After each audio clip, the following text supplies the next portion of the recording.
Welcome to this video. My name is Mark Scythian. The date today is June 25th, 2021. The title of this lecture is The Conversion of Glucose into Caloric Energy Within the Human Body. Chemically, glucose is C6H12O6. It will convert into energy when it meets 6 moles of oxygen gas.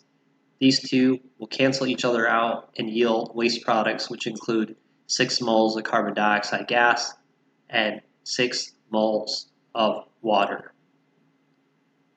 Now, this is assuming we're dealing with a healthy individual with no birth defects or bad genes, which affect 1 in 20 people within the human population. So those people who have intolerance or diabetic problems with glucose, they can discuss their problems with a healthcare provider. However, for all others that have no health problems and process glucose properly, this lecture will inform one on how to keep their blood sugar levels stable. So 1 mole of glucose must meet 6 moles of oxygen gas in order to convert into caloric energy, yielding 6 moles of carbon dioxide and water as waste products. A mole is defined as 6.022 times 10 to the 23rd atoms of any chemical unit. So this is also known as Avogadro's number. This is very useful in doing proportional analytic chemistry calculations, so practical problem solving can be achieved. So we take the following scenario. An individual consumes 58 grams of carbohydrates, which digest into amylase through saliva chewing and enters bloodstream as glucose through the stomach and small intestine. This individual wants to know how many grams of oxygen, gas, and water must be inhaled and consumed to safely convert 58 grams of glucose into caloric energy without elevating insulin levels. This individual wants to know what else is required. Note, insulin is a biomechanism to open cell membranes to receive glucose. So a constant low level of insulin without decrease or increase is the ideal state for maximizing pancreatic efficiency. So this lecture is predicated on the science and engineering supporting glucose metabolism rather than the clinical studies, also known as medicine or nursing. So this lecture is solely focused on the science and engineering aspects of glucose metabolism, so one can start to make healthy choices based on understanding the physical chemistry dynamics involved. So the first step you're going to want to do is calculate the air density in your area. I live in Tucson, Arizona.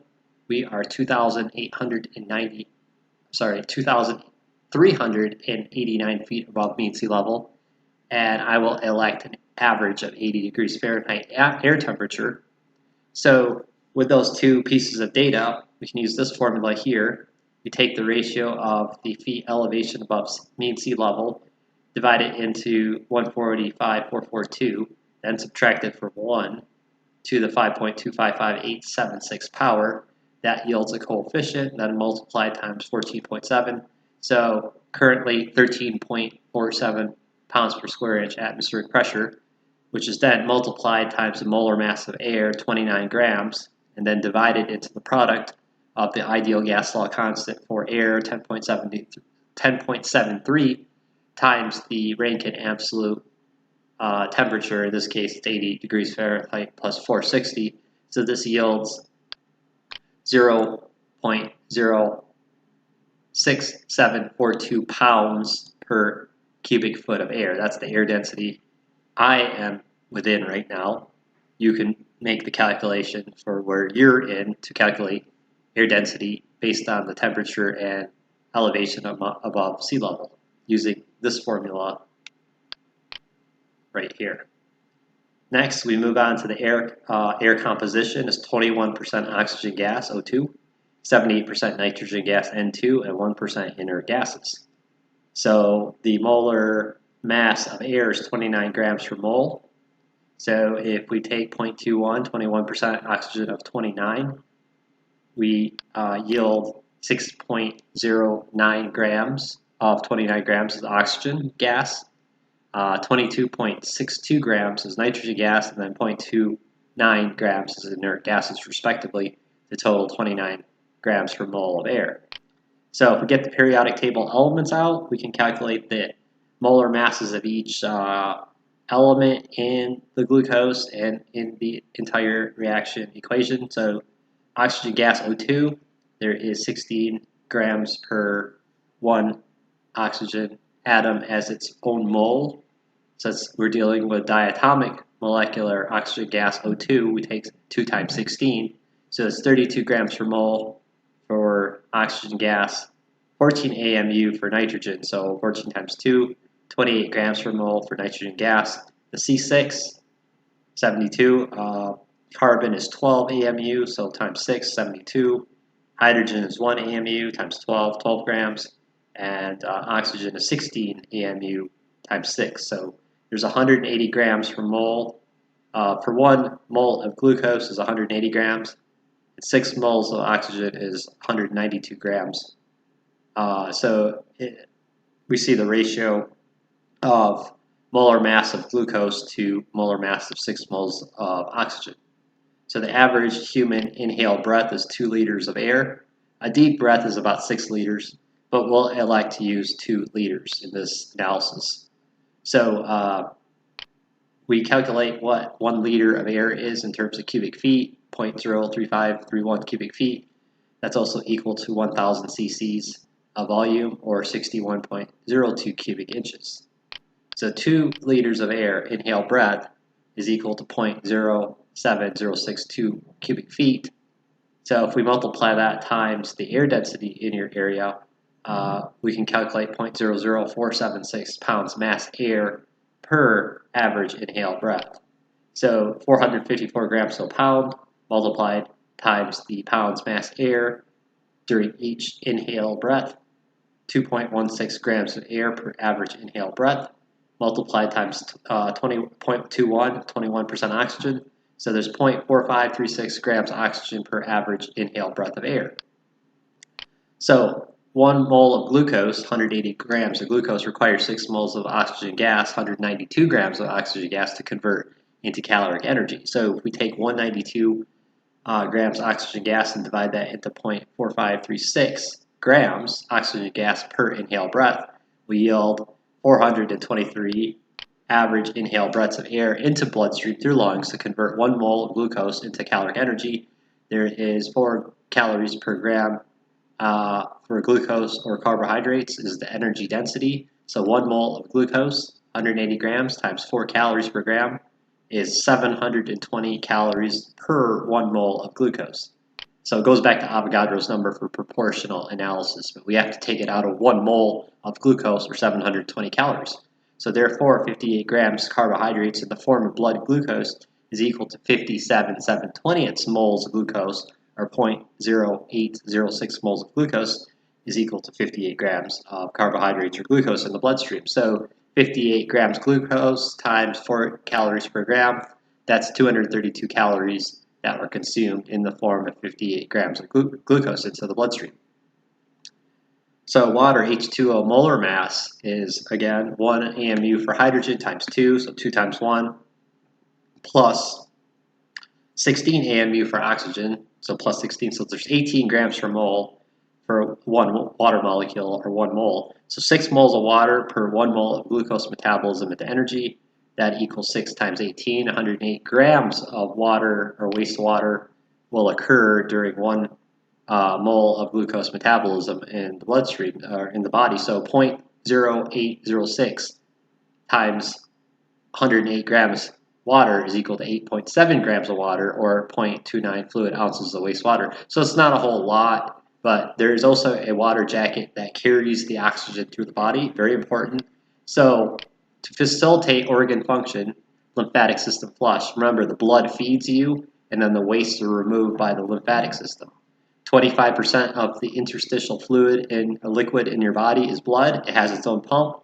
And then 75% of the interstitial liquid in your body is the lymphatic system to take the waste out.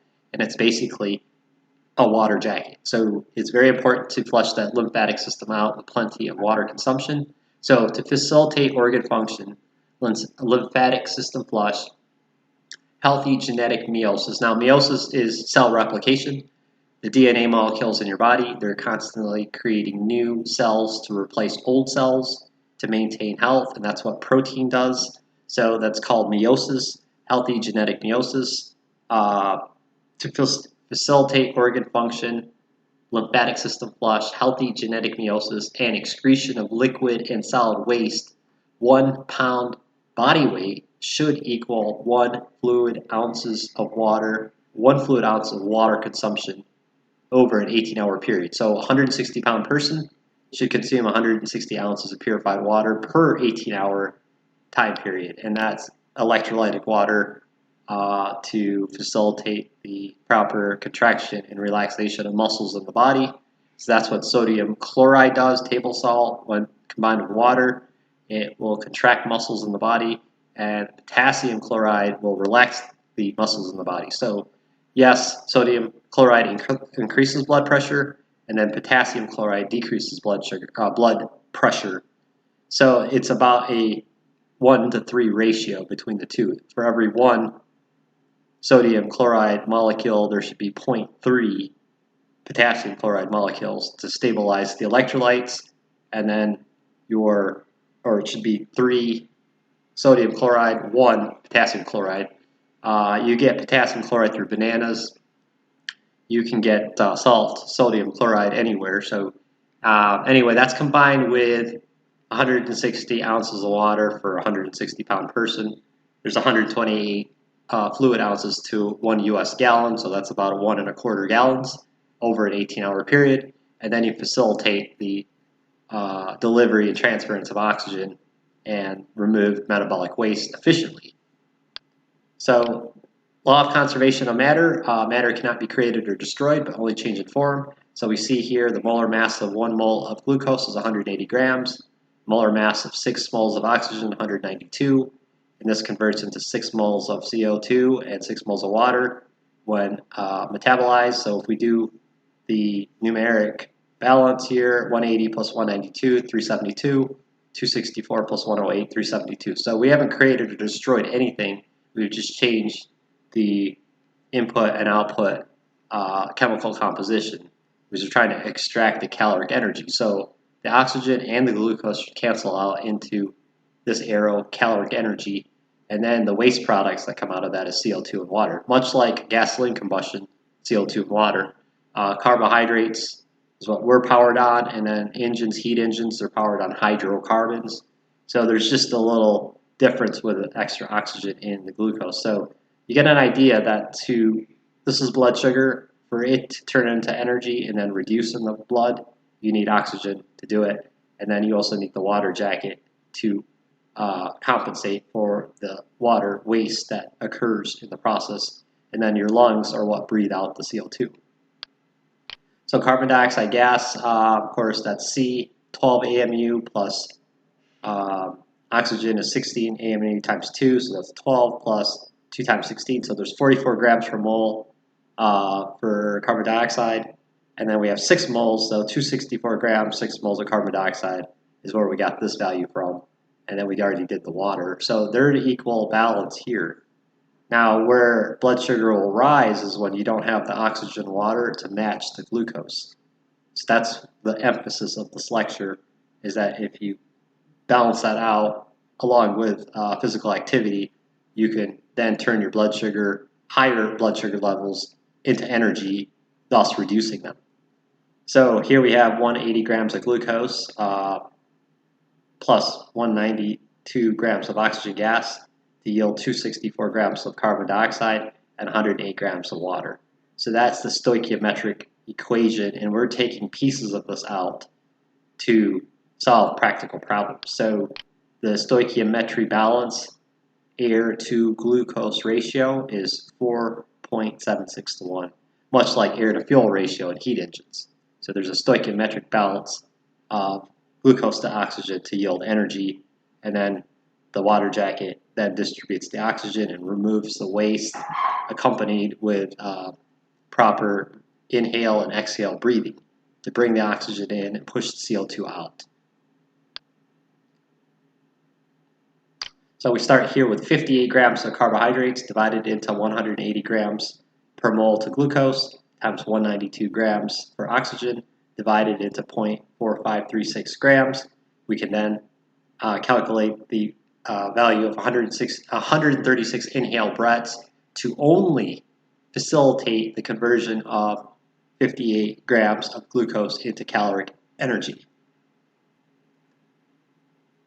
However, since glucose is a fuel source for human and mammal metabolic function, motion, cellular function, and physical awareness, 136 inhale breaths at a minimum plus physical motion, power must be absorbed into motion or activity, and 10 times the wastewater output are required to convert 58 grams of glucose into energy to prevent insulin levels from rising to unhealthy levels. So 10 times isn't that much. You're looking at 0.29 ounces times 10, 2.3 ounces. So that's the minimum we're dealing with to account for metabolic efficiency losses. So basically, it's pretty simple, a glass of water right after the consumption of 58 grams of glucose. It's approximate, but it is accurate. The alternate solution to physical activity for reducing blood glucose levels is water fasting. Water fasting with fruits. It's a good way to put the electrolytes in your body and have the water jacket. Since the average caloric energy consumption of a sedentary human being or individual is 0.036 calories per second or 0.15 watts of metabolic power, which is equal to 0.0001426 BTU per second. Water also acts as a carrier medium to efficiently and effectively distribute oxygen gas throughout the human body, as it also removes metabolic waste and prevents precipitation of waste solidification of the organs in the human body, such as kidney stones and constipation. So if you were to take like salt water and dehydrate the water, like put it in an oven, the water would evaporate, leaving the salt behind. That's an example of precipitation. You'd have solid salt crystals in what was once salt water. So something like that's happening in your body. If you're low on water, the particles or the precipitates in the water that are diluted into a solution, they'll start to solidify, and then you have things like blocked lymph nodes, the drainages for the lymphatic system, constipation, kidney stones, all sorts of really bad, nasty problems, which become serious health problems in the long run. So really, you can get away with certain things in moderation, but you have a gallon of water or more in your system, it's going to remove everything extra and also prevent precipitation or solidification of elements, minerals, toxins in the body. You don't want those that water drying up and then they manifest or turn into precipitates, solids, blocking flow in the body. So it's very important to keep that water flow in the body. That's right there. You could solve a whole lot of problems. So here's a practical scenario which most people can relate to, that is in line with the physics and engineering describing glucose metabolism into energy. So assume an individual weighs 160 pounds and walks 3 miles in 45 minutes continuously on a level ground. No hills, no downhill, no uphill, just level. Okay, so that would be 3 times 5280 feet. That's how many feet are in a mile. 3 times 5,280 divided into 3.28 feet to a meter. So that's 4,829.3 meters distance in a time span of 2,700 seconds, 45 minutes times 60 seconds to a minute. So we must first calculate the average impulse acceleration, a trend line average acceleration of the walk, and it's not exactly 0, it is close to 0. So we do that by implementing d divided into t squared, distance divided by time squared. This is distance meters into seconds time. So when we do so, we compute 4829.3 divided into 2700 seconds squared to yield acceleration. So that's 0.000662455 meters per second squared. And then we compute the mass in kilograms of the individual. So 160 pounds divided into 2.2 pounds to a kilogram. 160 pound person is 72.7 kilograms mass. So force is mass times acceleration. So that's the horizontal propulsive force on average pushing the person, or they're causing by walking, to calculate that horizontal dynamic force. So that is 72.2 kilograms times 0.000662455 meters per second squared. So there's a horizontal average push of 0.04816 newtons. 4.45 newtons is 1 pound of force, so 0.045816 newtons. And then power is force times distance divided into time. So we take the propulsive force in newtons times the distance that the person is propelled by their walking, this force, divided into the time. So we calculate 0.086 watts of power is involved. That's coming from the carbohydrate conversion into energy, that wattage is. So the caloric consumption is 0.086 watts divided into the 4,184 watts per 1 kilocalorie per second. So if you burnt 1,000 calories in a second, that would be 4,184 watts, which is something about 7 horsepower or something, but that would never happen. That's just a value to use. And so you yield then 0.000255 kilocalories, 1,000 calories per second. And you take that value, multiply it times 2,700 seconds. This then yields 0.055485 kilocalories of caloric consumption. So multiply that times 1,000, that's 55.5 calories are consumed by this individual over the 3-mile walk over a time period of 45 minutes. So we also do have the base metabolic function of 0.036 calories per second to add to that, so times 2,700 seconds. It's an additional 97.2 calories to keep the body going outside of the walking, other than the walking. So the total caloric output is 152.7 calories. Okay, so if we take 57 grams of carbohydrates times 4 calories per gram, energy density for carbohydrates, that's 232 calories. Now, we didn't burn 232 calories, we burned 152.7. So we're including the base metabolic function in the carbohydrate metabolism because you have to have energy to burn energy. The body has to be running in order to process the carbohydrates that were digested, right? So that has to be in the formula. So 152.7 divided into 232.0, that's 66% of the 58 grams glucose has been converted into energy over the 3-mile walk, taking 45 minutes, pertinent to a 160-pound person on level ground. This leaves 34% of 58 grams of glucose in bloodstream, or 19.72 grams of the 58 grams of glucose remaining. This means, in addition to walking distance, this means an additional walking distance is required to burn off the remaining 19.72 grams of glucose, which equals 366 times 100 minus 3, or 1.54 miles.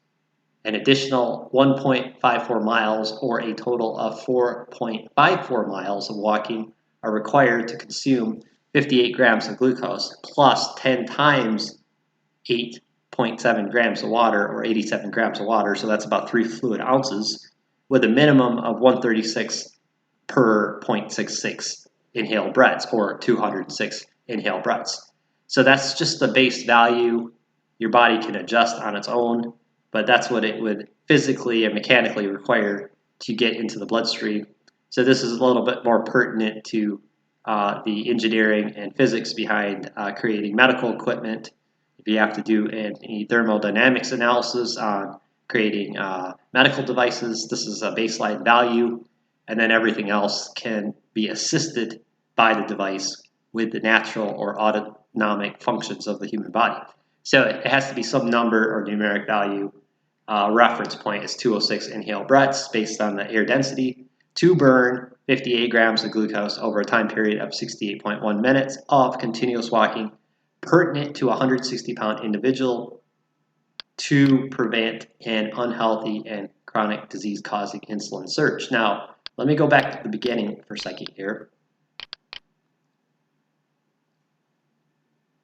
Insulin is a biomechanism to open cell membranes to receive glucose. So what that means is that the cell membranes should be already permeable and they are highly responsive to constant insulin levels, not going up and down. Then there is no need to worry. It's all about having glucose meet oxygen. So if you're eating food and you suddenly get a lot of energy, you don't feel tired, you have a very good insulin level, theoretically speaking, because your glucose is instantly meeting oxygen and turning into energy right after it goes in. So there's not much the insulin has to do up or down. It's when it starts to go up and rapidly come down, you're going to have a problem. So people who are pre-diabetic, or usually they have many years of pre-diabetic symptoms, mostly obesity, mostly, already they know they're not taking care of themselves. And but when that does happen, and assuming they don't have any congenital inherited disorders or health problems, like they're healthy, usually the pre-diabetic will start to have very brown urine because the glucose isn't going in the cell and it's being excreted through the kidneys and liver into urine, and then it's a very brown urine. And if your urine's not like that, you're hydrated, you're okay. Nothing to worry about. But like I say, the idea isn't the insulin per se, it is the oxygen in the water meeting the glucose. So important to understand. So then, if so, you're going to be slim, you're going to have a lot of energy, you're going to eat food, you're not going to get tired, it's going to be like gasoline in your body. You put gasoline in the car, you open up the air, your throttle goes up. That's exactly how you're going to be, right? Because the insulin is neither increasing or decreasing. It's staying really low and constant. So that's what you want to achieve or strive for. And this lecture is the physical chemistry and thermodynamics supporting that goal. Okay, so I said here, however, since glucose is a fuel source for human and mammal metabolic function, motion, cellular function, and physical awareness, 180 or 136 inhale breaths at a minimum, plus physical motion and 10 times the wastewater output are required to convert 58 grams of glucose into energy to prevent insulin levels from rising to unhealthy levels. So we're talking about a base value, I said,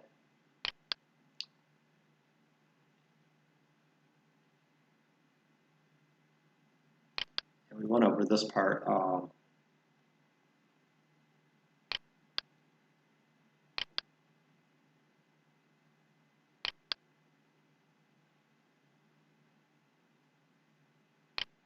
206 inhale breaths, I was talking about that. And that's a baseline value to burn the rest of this glucose up. Now, if you have surplus glucose and not enough activity, water, and oxygen, the insulin will have to spike. So if it keeps spiking or it keeps going up higher and higher and higher and higher, it's very lethal to your body. So the body will convert the surplus glucose into fat. So that's where a lot of obesity comes from. It isn't from the fat in the food, because the fat in your food can only digest through bile from the pancreas, and you only have so much bile, and all the excess fat is then excreted out of the body. But the fat that is digested then goes into enhancing glucose metabolism. So fat-free is really, that doesn't have a bigger, it's not working, is it? People are eating fat-free, they're still It's not the fat-free foods or the fat foods. It is the fact that if you have a surplus of glucose in the absence of oxygen and water, the insulin will spike, and then the body will say, uh-oh, that's dangerous. So it'll start converting the surplus glucose into fat. So surplus glucose is where the fat is coming from with the obesity problems. People want to lose weight. It's the glucose in the absence of oxygen and water that is causing it to turn into fat to protect the body from insulin shock. So that's what I want to really emphasize, right? So you need the oxygen and the water if you want to burn off the glucose. Now, there is an alternative, like I said, and that is alternative to physical activity for reducing blood glucose level is water fasting. You can drink water and eat fruits with it. This is very healthy electrolytic water. Make sure it's purified water. And you eat some blueberries with it.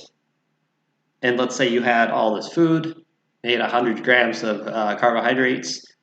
You might want to take a break off the carbohydrates, drink some water, do some deep breathing, eat some fruits, and you're going to find yourself not hungry after doing some fasting, because now the water jacket's going through the body and you're breathing properly. You're not necessarily doing walking. And now the surplus glucose is going back into metabolic power and converting into energy, and then you don't feel hungry. So a lot of times people, when, let's say, the 6 hours after a large meal, you start to feel hungry, you can drink a lot of water and eat some fruits, blueberries, and you're going to notice, hey, I don't feel hungry. I have a lot of energy. That is the surplus glucose going back into metabolic conversion into energy.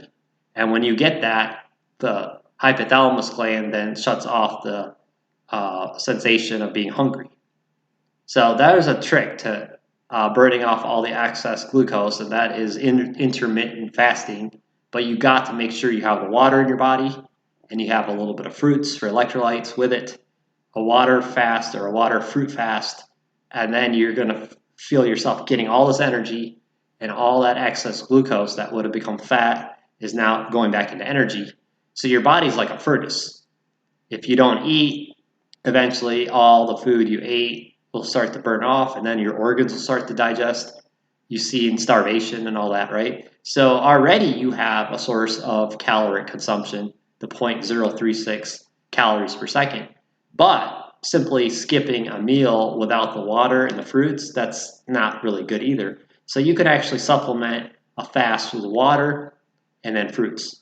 And then this will go find the excess glucose and then start converting it into energy, and then your blood sugar comes down, and then you solve your weight problem issues. If you're overweight and you want to lose weight, if that's what you want to do, you can use the water fasting method with fruit.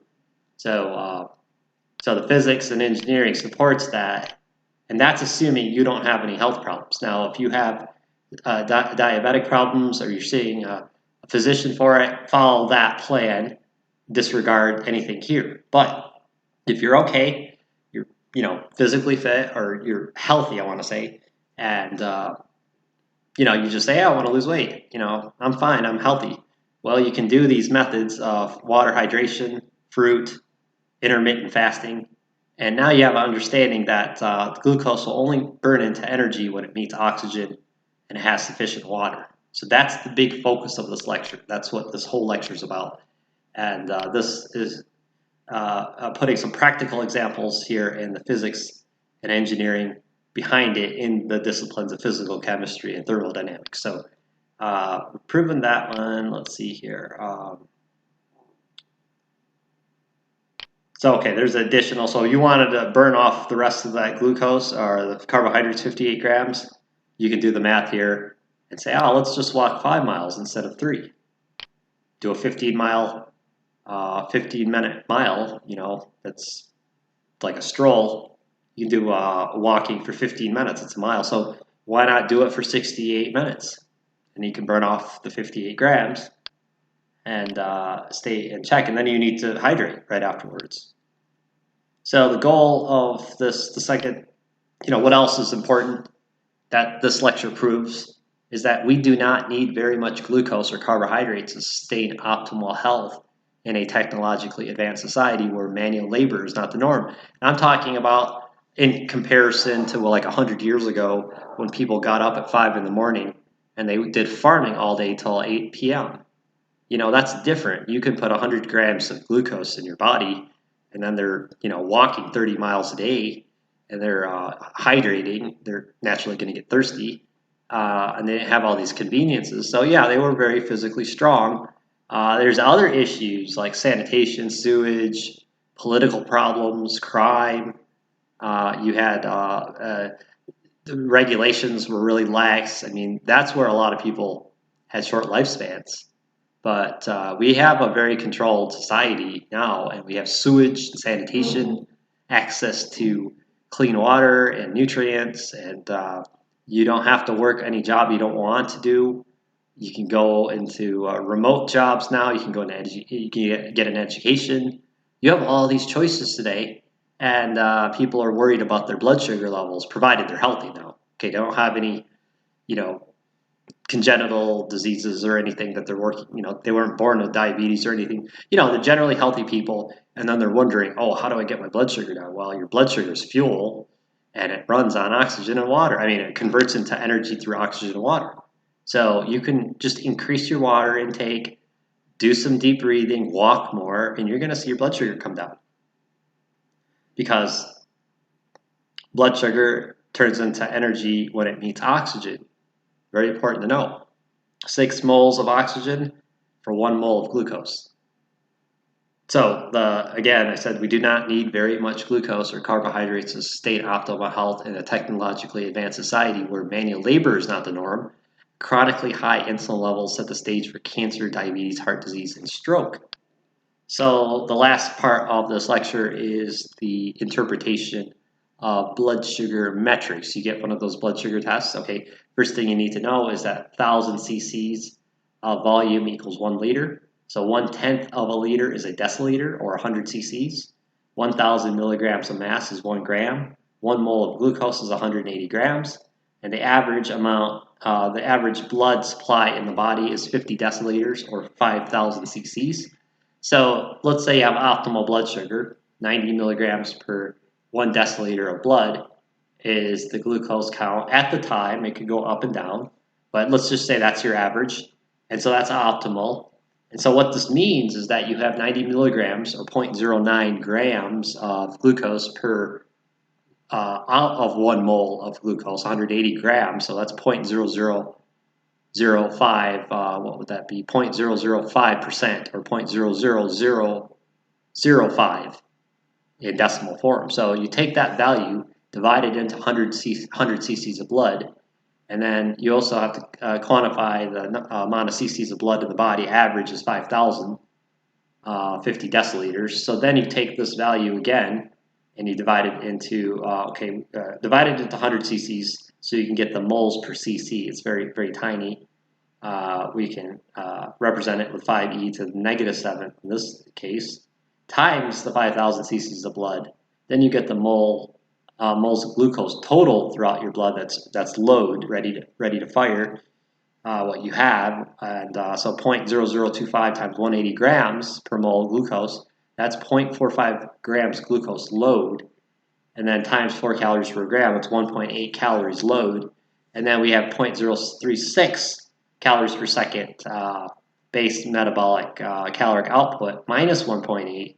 So that's 1.764 calorie load potential per second, which is about 50 times what your body would need if you're sedentary. So, that's about the statistical, practical medium that represents an efficient curve and potential energy as in calories to kinetic energy as in calories per second output.